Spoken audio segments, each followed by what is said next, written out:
Joint flying के जरिए लोगों को डराया नहीं है।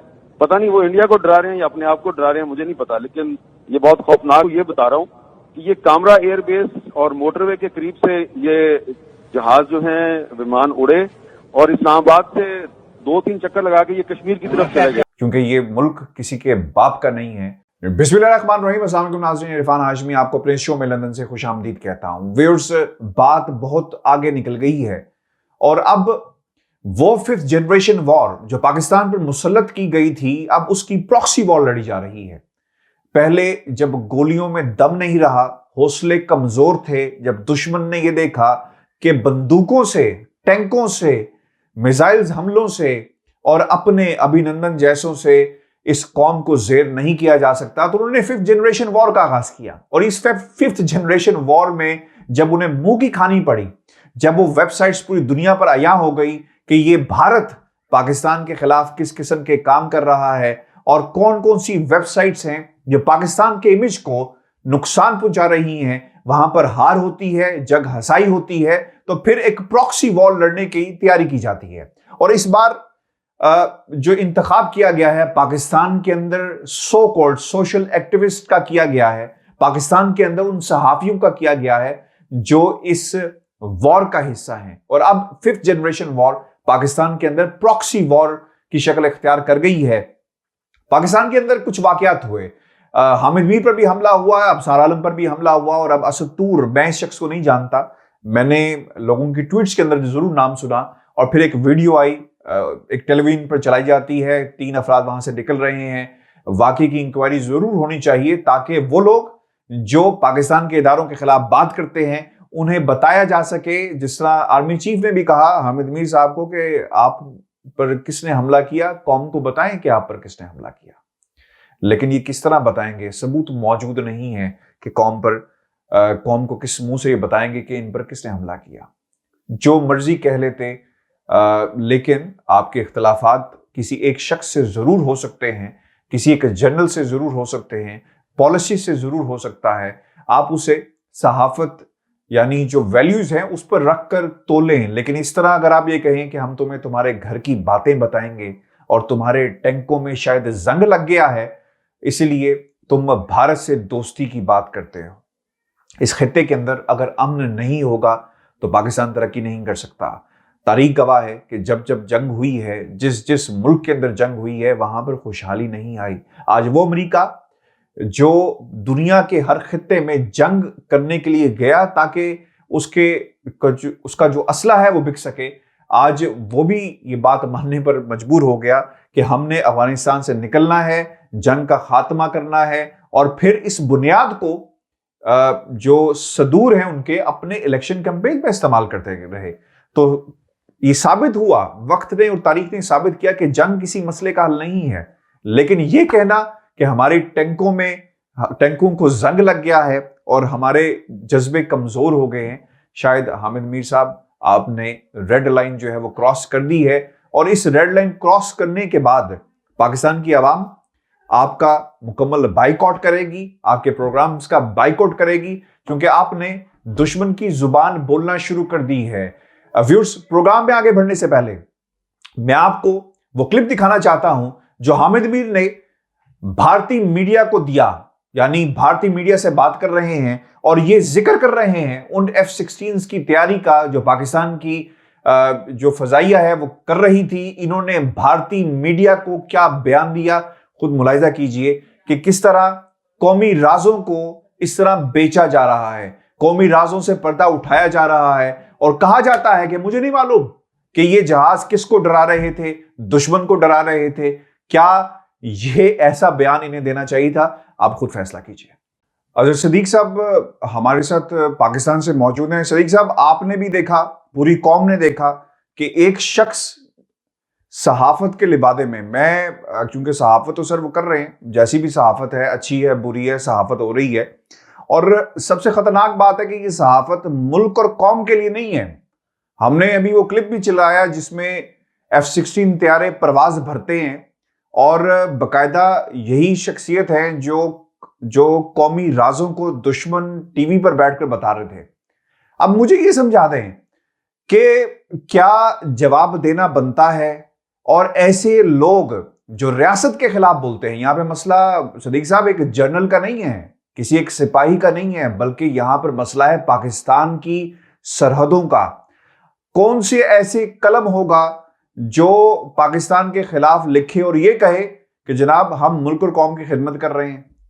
आप मुझे ये बताएं सर, ये जो हामिद मीर साहब हैं, इनके पास कौन सी ऐसी इखलाकी डिग्री है जिसकी बुनियाद पर ये बैठकर ये कहते हैं कि जनरल्स के हम घरों में घुसेंगे, आर्मी के हम घरों में घुसेंगे। और जो सबसे बड़ी खतरनाक बात है, ये एक स्कूल ऑफ थॉट है कि किसी जनरल से आपको मसला होगा, जैसे मुझे जनरल परवेज मुशर्रफ से मसला है, अगर उन्होंने नेशनल रिकंसिलिएशन ऑर्डर के नाम पर बहुत कुछ ना किया होता तो आज पाकिस्तान का जो सियासी मंजरनामा है, पाकिस्तान के जमहूरी इदारे जो है, इनकी हालत बेहतर होती, करप्शन माफियाज ना बनते, कार्टल्स ना बनते। आपको बात समझ में आ जाती है कि एक जनरल से मसला है। लेकिन उन्होंने तो यहां तक कह दिया कि टैंकों को जंग लग गया है और इंडिया से कहते हैं कि जनाब हमारे साथ दोस्ती कर लें। सर ये कौन सा नैरेटिव है? ये लोग हैं कौन? इनसे पूछा क्यों नहीं जाता? जी अच्छा, बहुत बहुत शुक्रिया इरफान हाशमी साहब। मैं कोई गुज़श्ता 20 साल से ख़ास तौर पर ये मेरा टॉपिक है जिस पर मैं स्टडी कर रहा हूँ और मैं देखता आ रहा हूँ। और आपको याद होगा अपने वक्त में मुझे कहा था कि ये तुम औरत मार्च के पीछे क्यों पड़े हो, तुम स्टूडेंट यूनियन के पीछे क्यों। मैंने लॉयर्स मूवमेंट जब शुरू हुई ना, ये मैं बात बड़ी आपके सामने करने लगा हूँ। लॉयर्स मूवमेंट जब शुरू हुई तो उस वक्त मैं पहले लॉन्ग मार्च में इफ्तिखार चौधरी के साथ था, दूसरे लॉन्ग मार्च में मैं उनके साथ नहीं था। पहले लॉन्ग मार्च में मुझे वाज़े तौर पर नज़र आ गया कि इंटरनेशनल एस्टेब्लिशमेंट का इसमें हाथ है, इसमें CIA का, रॉ का, और आपको पता है आसमा जहांगीर और ये सारे लोग जिनके उठने बैठने कहाँ थे। और उस मूवमेंट के दौरान हामिद मीर भी फ्रंट लाइनों के अंदर यहाँ पर सामने था और वो जियो पे पाबंदियां लगना, वो सारा हम रिकॉर्ड पर देखते रहे। मैं उस वक्त से इन चीज़ों को मॉनिटर कर रहा हूँ और मैं देख रहा हूँ। और मैंने जो सो कॉल्ड लेफ्टिस्ट थे, जो सुर्खे थे ना, सुर्खे, ये जो दब गए ना बड़े अरसा, ये लाल इनकलाब चलता रहा, वो लाल इनकलाब के लोग जो यानी लैंड क्रूजर से उठते थे, मम्मी डैडी क्लास थी, कॉर्पोरेट क्लास, वोकला की सारी आई और बाद में वो जजेस भी बन गए, वो अपनी जगह पर मौजूद है। और वो माइंडसेट आज भी हमारा बाकायदा बड़े तरीके के साथ जुडिशरी के अंदर लाया गया। यानी ये कोई इतना नहीं है, ये बहुत बड़ी को प्लानिंग थी, बहुत बड़ी वॉर गेम थी जिसका ये हिस्सा थे। अब मैंने वो चीज़ें बहुत करीब से देखी हैं, उनको पता है कि मुझे बहुत सी चीज़ों का पता है। और यहाँ मैं बताता चलूँ आपको, PML मुस्लिम लीग नून जो है इसका एक्टिव पार्ट थे नवाज शरीफ साहब। उस वक्त भी सारे प्रोसेस का एक्टिव पार्ट थे। उनके घर में मॉल टाउन में जो मीटिंग होती रही, परवेज रशीद के साथ जो GOR में अपना क्लब रोड पे मैं खुद मीटिंग्स में हिस्सा लेता रहा हूं, तो मुझे तो अंदाजा है ना अंदर बैठकर ये क्या जो प्लान, उसको तो समझ नहीं आ रही थी ना, लेकिन बाद में चीजें समझ आना शुरू हो गई कि इंटरनेशनल गेम, ये international plan, international establishment Pakistan के अंदर 3 चीजों पर काम कर रही है। सबसे पहला काम है कि वो ये जो 5th जनरेशन वार आज आ रही है, ये स्टार्ट वहीं से हुई है कि किसी तरह से पाक फौज या एस्टैब्लिशमेंट को या ISI को बदनाम किया जाए। और उस काम के लिए जनरल परवेज मुशर्रफ को बाकायदा मुंतखब किया गया, उनसे गलतियां करवाई गई और ये टारगेटेड लंबी बात हो जाएगी, जो कि मौजूद इस वक्त नहीं है। दूसरा काम यह था कि इन सबको प्रोटेक्शन मिलती है अदलिया के अंदर, तो अदलिया के अंदर अपने लोग लाए जाएं और उन सबको। और तीसरा था कि NGOs वगैरह या फंडेड, यानी उन सब में ये जितनी NGOs है, ये पार्टियां शार्टियां लेफ्ट विंग की, ये सारा उसका इक़्तिदार का हिस्सा थे, वो सारी मूवमेंट में साथ थे और उनको चलाने वालों में साथ थे। फिर तीसरी जो बड़ी अहम बात है कि ये सारा जब वोकला ये बहाल हो गई मूवमेंट, तो उसके बाद इस सारे मामले को लेकर चलने का एजेंडा तकरीबन ठंडा हो गया, वहां गर्म किया हुआ था। तो उन्होंने फिर इस काम को करने के लिए पिछले दिनों 4 सालों से औरत मार्च के नाम पर यह काम पहले शुरू किया गया। और वो उसके देखें वो जो लाल इनकलाब पीछे वही था। फिर वही स्टूडेंट मार्च के नाम पर उसमें डॉक्टर खालिद जान के बच्चे जो है, बेटा जो है अमार जान है, कुलल इस्माइल है, मोहसन दावड़ है, हुसैन अकानी है, अहमद वकास गुराया है, फाद है, फिर यहाँ हुसैन अकानी का नाम मैंने आपका, फिर हामिद मीर है, फिर तलत हुसैन भी उसी में है, फिर फरतुल्लाह बाबर है, याद रखिएगा जो नाम मैं दे रहा हूं आपको, फरतुल्लाह बाबर है, शीरी रहमान का भी कहीं ना कहीं है, कमर जमान कायरा का भी है, PMLN के अंदर से बाकायदा परवेज रशीद का है, ANP में के अंदर से जो खटक वगैरह हैं उनके वो सारे लोग जो है ना इस सारा का एक्टिव पार्ट है। और हमारे यहाँ इस काम को चलाने के लिए फिर एजेंडा पूरा देखा। अब जब हालात और वाकया देखे कि औरत मार्च को फैलाने की कोशिश की, वो चल ना सकी, फिर इसमें अली जफर को लपेटा मी टू की कैंपेन के नाम पर, वो भी उल्टा इनके गले पड़ गई। स्टूडेंट नाम मार्च के ऊपर जब ये हालात और वाकया बनाकर कोशिश की, वो भी उल्टा पड़ गई। फिर इन्होंने ये एजेंडा तय किया और उसके लिए बाकायदा फिर प्लानिंग, सिर्फ यहां से नहीं, आपको पता है गुल बुखारी के नाम पर अजीब सा ड्रामा बनाया गया, वो भी जाकर आज सर सवाल ले लें मेरा। मुझे याद है अच्छी तरह, मैं एक ऑर्गेनाइजेशन में काम करता था और बहुत बड़ी ऑर्गेनाइजेशन मीडिया की, प्राइवेट सेक्टर में, टेलीविजन इंडस्ट्री की हम बात कर रहा हूं। तो सर वहां पर एक नैरेटिव, ये नून लीग का दौर है, और जो लाइन मिलती थी फ्रॉम द टॉप ब्रास कि जनाब वो ये कहते हैं कि फौज को हमने पंजाब पुलिस बना देना है, ये बाकायदा ये लाइन थी जिसके ऊपर काम किया जाता रहा। देखिए सर, बड़ी आसान सी बात है कि हमने इंटरनेशनल एस्टेब्लिशमेंट की अगर हम एनालाइज करें ना, पिछले एक दहाई के जो इंटरनेशनल इवेंट्स हुए हैं उनको, जहां जहां भी मुसलमान ममालिक हैं वहां पर उन्होंने पहले जाकर कब्जे किए, वहां की फौज को तबाह किया। केमियाई हथियारों का जो कुछ इराक में हुआ पूरी दुनिया के सामने है, कैसे उन्हें दहशतगर्द करार दिया गया, केमियाई हथियारों का वहां पर दावा किया गया, फिर वहां पर हुकूमतों को तोड़कर खत्म किया गया, फिर हुकूमतें वहां पर बनाई गई। तो आप पहले किसी के आर्सेनल पर अटैक करते हैं ना, पहले ईमान पर अटैक करें, फिर आप उसके आर्सेनल पर अटैक करें, वहां की फौज को कमजोर कर दें। अगर पाकिस्तान से जो सरहदें हैं, फौज को हटा दिया जाए, अजहर सदीक साहब, पीछे रह क्या जाएगा? क्या रह जाएगा इस पाकिस्तान के पास? कौन हिफाजत करेगा? एक सरहद पर अफगानिस्तान से दुश्मन अंदर आने की कोशिश कर रहा है, ईरान के बॉर्डर के ऊपर जो हालात होते हैं, प्रॉक्सी वॉर्स किस तरह लड़ी जा रही हैं, वो आपके सामने है। फिर इतना लंबा वसी और रीज बॉर्डर जो है सर, वो भी अगर फौज हिफाजत नहीं करेगी तो सर फिर कौन करेगा? सियासतदान हिफाजत करेगा या हामिद मीर साहब जाकर हिफाजत करेंगे? और ये जो सहाफत, मुझे तो कम से कम इनकी सहाफत की समझ इसलिए भी नहीं आती क्योंकि जब नेशनलिज्म की बात आ जाएगी ना सदीक साहब, आपके पास ग्रीन कलर का पासपोर्ट है तो उसके ऊपर फिर कोई हर्फ जो है ना वो हम नहीं आने देंगे। हम बात करेंगे पाकिस्तान की, और पाकिस्तान की ही बात होनी चाहिए। जी अच्छा देखिए, मैं जो कि तारीखी चीज़ों को मैंने बड़ा करीब से देखा है, मैं media adviser coordinator supreme court बहरहाल इफ्तिखार चौधरी भी इसी गेम प्लान का हिस्सा हैं। याद रखिएगा, हमारी इस वक्त जुडिशरी के अंदर कई जजेस भी इस गेम प्लान का हिस्सा थे। और आपने जस्टिस वकार अहमद सेठ जो साबका चीफ जस्टिस बलोचिस्तान अपना KP हाई कोर्ट के थे, उन्होंने आपने देखा नहीं वो फौज के अगेंस्ट या जो बंदे उठाए पकड़े थे, जो गुमशुदा लोग या जो टेररिस्ट थे, वो पकड़ के उनको किस तरह छोड़ा गया, ये रिकॉर्ड का हिस्सा भी ट्रैक से मैं उतर जाऊंगा। मैं अब अगली बात की तरफ आता हूं।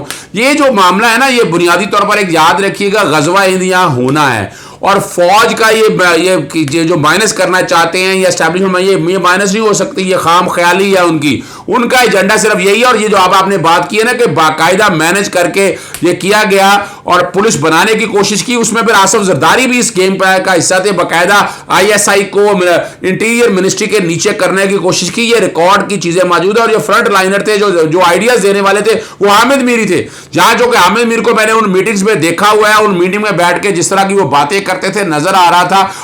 अगर आज मैं एक सवाल उठाऊं कि हामिद मीर वगैरह के असासे जरा कौम के सामने लाकर दिखाए जाए, बताए जाए इनके असासे कहां हैं और कैसे बनाए हैं, क्या पूरा डिक्लेयर करते हैं? इनको तो नैब वगैरह तो कोई पूछ नहीं सकता ना। आपको पता है जेल में बुनियादी तौर पर वजह क्या है कि ये आजादी जाहिर है कि जर्नलिज्म के मामलों को उठाकर सामने ले आएंगे, लेकिन ये मामले अब दबने नहीं है। अब हवा उठ चुकी है, पहले इन्होंने बहुत पुरानी कर ली है। अब अगला जो मैं बात आपके सामने रखना लगा हूं ना, जब ये सारा एजेंडा नाकाम हो गया, फिर ये प्लान किया गया और उन्होंने सबसे पहला काम यह किया कि इन्होंने इस तरह बैठ के ये नाम जो मैंने आपके सामने बताए हैं, बताया गया कि जिंदगी तंग हो रही है, ये उठ के सारे बाहर चले गए और बाहर जाके इन्होंने वहां पर नेशनलिटी ले ली, पॉलिटिकल जाइलम ले रहे, पैसा बना रहे हैं, खा रहे हैं, कर रहे हैं। सदीक साहब, बिल्कुल बिल्कुल इसी तरह ही होता है। मेरा सवाल ले लीजिएगा, हामिद मीर को माफी मांगनी चाहिए सर कौम से, क्योंकि उन्होंने कहा कि मुझे क्योंकि इतराज जो है ना, आपको किसी एक शख्स से इतराज हो सकता है, हमें भी ये जैसा मैंने जिक्र किया, लेकिन सर ये कहना कि इंडिया से सुलह की बातें हो रही हैं। ठीक है, जंग के खिलाफ हम भी हैं, जंग नहीं होनी चाहिए, खित्ते में अमन की बात हम करते हैं और हम दाई हैं अमन के, लेकिन ये कहना कि इनके टैंकों को जंग लग गए हैं, आप बतौर पाकिस्तानी आप कैसा समझते हैं? सेंटिमेंट है आम आदमी का, हम उन शहादतों का क्या करें जो पाक अफवाज ने शहादतें दी हैं, दूसरों की जंग हमने लड़ी है। वो जो सुसाइडर बॉम्बर्स पाकिस्तान के अंदर मौजूद रहते थे और आर्मी पब्लिक स्कूल का जो मैसेकर है, ये कौम कैसे भूल जाती है? और फिर जगह जगह बच्चों को कत्ल किया जाता है, निहत्ते पाकिस्तानियों को शहीद किया गया, सिक्योरिटी फोर्सेस जगह जगह जो पाकिस्तान को साफ करने में लगी हुई है, स्लीपर सेल्स जहां जहां भी मौजूद थे, जिनका दावा जो है वो बाहर की दुनिया करती रही। पहले उन्होंने यहां पर दहशतगर्दों को बजरिया इंडिया भेजा। मुझे तो सर हैरानगी है कि ये ऐसे सहाफ़ी सिर्फ जोश खताबत में, और आप सबसे इंपॉर्टेंट बात ये है सदीक साहब, असद तूर, मैं कभी किसी पे पर्सनल अटैक नहीं करता, मुझे तो सर असद तूर की कोई स्टैंडिंग भी कहीं नजर नहीं आई। मैंने कल किसी से इन्वेस्टिगेट करने की कोशिश की, पता लगा कि जनाब क्योंकि ये एक खास ग्रुप से इसका ताल्लुक है और उनका एक माउथ पीस है, आर्मी के खिलाफ बात करता है, ISI के खिलाफ बात करता है, पाकिस्तान के कुछ जर्नलिस्ट के खिलाफ बात करता है, तो उनका आंख का तारा है। एक ऐसी ऑर्गेनाइजेशन का उठकर आकर इस सबका, इस शख्स का साथ देना, कम से कम इसकी जस्टिफिकेशन, और हामिद मीर साहब को कम से कम कौम से जरूर माफी मांगनी चाहिए। अच्छा, बिल्कुल इसमें कोई शक नहीं, आमिर मीर साहब को माफ़ी मांगनी चाहिए। लेकिन मैं एक तारीखी बात करने लग गया कि उन्हीं दौरान जब लॉयर्स मूवमेंट होती थी, मैं कई मीटिंगों में शिरकत करता रहा हूँ, इन्होंने बाकायदा प्लानिंग के साथ आर्टिकल 2A पाकिस्तान में शरा और दीन को ख़त्म करने के वाले से, ये सारा एजेंडा वो इकट्ठा ही है। जो मैं बात करना चाह रहा हूँ आपके, जैसे मैंने बताया कि ये मुल्क से बाहर चले गए और निकल गए, अब जब देखा कि ये काम तो उठ नहीं रहा, ये जो पैसे पकड़े हैं जिन लोगों ने, जो NGO चला रहे हैं, फॉरेन एजेंडा लेकर चलते हैं, फिर बाकायदा इसके लिए ये मैं जो बात कह रहा हूं, और मैं इसकी इन्वेस्टिगेशन इंक्वायरी चाह रहा हूं। अब सारा आलम का ड्रामा किया गया, मैं ड्रामा इसलिए कह रहा हूं कि पहले हामिद मीर के ड्रामे का नतीजा तो आपने देख लिया, क्या निकला, क्या वो लोग सामने आ गए, क्या सजाएं दिलवा दी उन्होंने, वो जो चुप करके बैठ गए बातें करने के अलावा, उसके अलावा क्या वो चेहरे सामने बेनकाब हो गए हैं सारे, वो कोई लोग सामने नहीं आ सके हैं, और हम वो देखना चाहते हैं, वो चीजें सारी सामने आ चुके हैं। उसके बाद फिर अब सारा आलम का करवाया गया। अब सारा आलम का जब जवाब इनको मिल गया, चीफ ऑफ द आर्मी साहब से जब ये एंकर हजरात सबकी मुलाकात हुई, बड़ा क्लैरिटी के साथ जब बात कह देगी, वो मामला भी ठंडा, वो मामला ठंडा हो गया। फिर उसके बाद ये असद तूर का, और असद तूर जर्नलिस्ट नहीं है, मैं एक छोटी सी बात बता दूं, मेरे यहाँ लॉ करने के बाद कई वकील हैं जो वकालत में आ जाते हैं, कई वकील हैं जाके मुलाजमतें शुरू कर देते हैं, जो मुलाजमतें शुरू कर दिए, क्या मैं उनको वकील कहूं? तो ये एक सहाफी इनमें से, अगर आप मिसाल के तौर पर तलत हुसैन का नाम लिया कि तलत हुसैन कौन से अखबार में है, तलत हुसैन कौन सा मीडिया चैनल के अंदर है, वो घर बैठा हुआ, वो सहाफी किस बात का हो गया है? यहां इसी तरह अगर यहां देखा जाए, असद तूर का ताल्लुक कौन से टीवी चैनल के साथ है, कौन से अखबार के साथ है? वो एक सोशल मीडिया चलाता है और उसके ऊपर जिस तरह की जुबान इस्तेमाल करता है, तो आप उठाकर देख लें, वो तो लोग कहते हैं कि इस तरह जहरी मरीज है। अच्छा चले, मैं सर तलत हुसैन का कोई कंपैरिजन नहीं है असद तूर के साथ, और तलत हुसैन ऑब्वियसली सहाफत से तो मुंसलिक रहे और सब कुछ है, ये खैर एक बात डिबेटेबल है, कोई उन्हें सहाफ़ी मानता है या नहीं मानता, या क्या उनकी स्टैंडिंग है, उनकी रेटिंग्स आती थी या नहीं आती थी, या इंफॉर्मेशन मिनिस्टर ने क्या कहा BBC को, इनके अपने मामलात हैं, that is something different. But Asad Toor is no more sir, Asad Toor का कहीं पे कोई नामो निशान नहीं है। मैं तो सर असद तूर के बारे में बात भी नहीं करना चाहता था, और मैं तो नाम भी नहीं लेना चाहता, क्योंकि शायद इस प्रोग्राम को देखने के बाद असद तूर के या तो चाहने वाले पैदा हो जाएंगे या फिर उसके मुखालफिन पैदा हो जाएंगे। तो असद तूर ने रेलेवेंट बनने के लिए या रहने के लिए इसको इस्तेमाल किया, इस पूरी सिचुएशन को। Let's come back to the topic sir. आखिरी सवाल मेरा ये है, अटैक्स तो हुए हैं सर, ये अफराद थे कौन?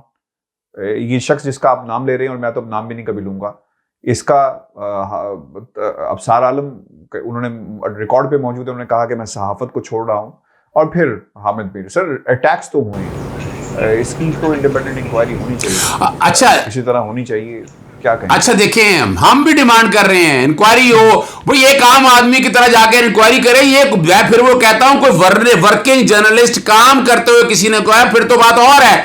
तो उनकी इंक्वायरी जैसे आम आदमी की और इंक्वायरी करें, जाकर जेआईटी बनाएं, आप बाकायदा अदालतों में जाएं, लेकिन इस तरह बैठकर मीडिया पे अदालतें तो नहीं आप लगा सकते हैं। और हमने देखा इसकी रवायत जो अच्छी कायम नहीं, वो ये नहीं हुई कि मतीउल्लाह जान के हवाले से जो कुछ उसने सुप्रीम कोर्ट के जजेस के बारे में कहा, फिर वहां एक हाजिर सर्विस जज अपनी मिसेज के साथ उनके घर गए, अब असदूर के घर भी वही जज सब दोबारा चले गए। भाई आप क्या करने गए हैं? आप बैठ के ताजियत का पैगाम, कोई ऐसा मसला है, आप उनके घर क्या करने गए? एक सवाल तो पैदा होता है कि आपको इजाजत नहीं है इन चीजों के, इस कॉन्टेक्स्ट के हवाले से ये बहुत कुछ। और मेरा सदीक साहब, मेरा तो सवाल भी यही है, मैं तो सर पीटता भी यही रहा जब मैं इनकी शादियां जजों की जो फैमिली मेंबर्स की देखता हूं, वहां पे पूरी जो रियासत है उसको इकट्ठा किया होता है।